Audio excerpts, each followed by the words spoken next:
I'm joined by head coach Bryan Harvey of Ferrum College women's basketball. They were picked number 11 in their very first preseason poll. As coach, this is the first season for you in the ODAC. Talk a little bit about the excitement of that, the familiarity you have for the league, and what you see from your team so far in the preseason. Well, we're extremely excited to be in the ODAC. You know, my wife played at Roanoke College. I went to Roanoke College.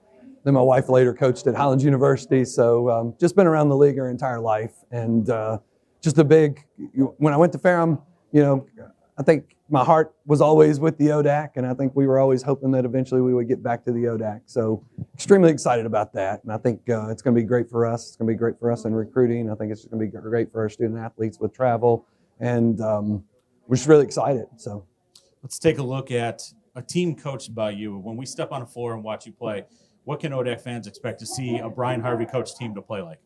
Hopefully we'll be disciplined. Hopefully we'll take care of the basketball. Hopefully we'll take good shots, and we just really want to be good on the defensive end of the floor, because I think if you can be good on the defensive end of the floor, I think you'll give yourself a chance to win every night. So, and really want to focus on that. Try to be tough-minded physically, rebound the basketball, contest shots, and you know, then figure out ways to score enough points on the offensive end to be competitive. Coach, let's take a look at your squad coming in. You've got several players you have to return, including last year's USA South Player of the Year in Zarkia Maddox, and I apologize if I pronounced her name incorrectly there, but talk a little bit about what you have returning to your squad this season, but then also your incoming class. Well, you know, when you look at roster, it's probably in my 14th, this is my 14th season, probably the least amount of production returning, which is, you know, obviously we want it to be in the ODAC and we want to be competitive, and it's not the best timing for that, but, you know, we lost some good kids. We lost Zarkia Maddox, who was the Conference Player of the Year. Lost some other good seniors last year that scored a lot for us. So, you know, it's kind of unknown right now. Maggie Self is our lone returning starter, and she averaged right at double digits last year, and I think she had a great summer. You know, she really worked hard in the off season to get herself physically in the place that we wanted her to be. She's gotten stronger. I think she's developed more of an offensive game, as far as she's always been a shooter, but now I think she can get to the basket a little bit and she can do more. And we're going to need that from her. She's going to have to, you know, do some scoring for us. And then, you know, we're not going to replace Zarkia. That's just not going to happen. So you very rarely get players like that. So we're going to have to spread it out. You know, we're going to have 4 or 5 other kids that average 6 to 10, you know, and I think my best teams over the years, when we were really, really good, we had balance. So you had no one averaged more than 13, but you had 4 or 5 that averaged in the 10-point range. And I think that's more of the type of team that we need to be successful. Now, if we can find that, we're not sure yet. Time will tell, so we'll see.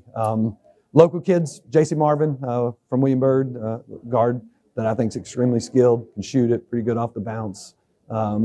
Just very skilled. I think she's going to give us some good offensive production this year. Autumn Hubbard from Patrick County plays extremely hard and competes. Got to get her to slow down a little bit, but she definitely competes and plays hard. And then Brianna Hurt gives us a little bit of size. And Brianna's a local kid from, you know, William Byrd that gives us some size and physicality that we think we'll need. And then we'll just have to have some seniors step up. Jasmine Barr, Kelsey Mosley, who hadn't played a lot but have paid their dues and understand exactly how we want to play and the style that we like to play. And I think this year is their time to kind of shine. So we're excited about those two as well. Coach, you're obviously, as you mentioned before, not foreign to the ODAC just with your experience from the past, but now coming in looking at the competition on the floor, what do you see from the ODAC this season? We've got teams that have some different roster makeup. Some have everybody back, some have nobody back, some are kind of middle of the road. What do you see from the league this season?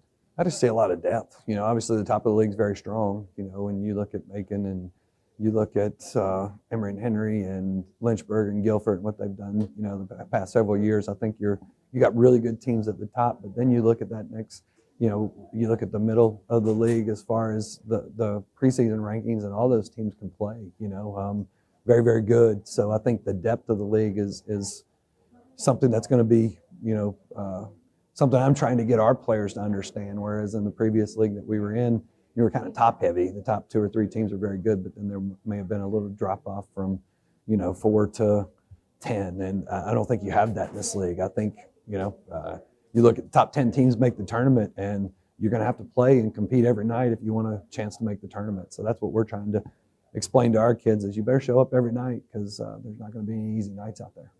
Coach, I want to thank you for joining me today. Good luck this season. Thank you. We appreciate it. We're excited.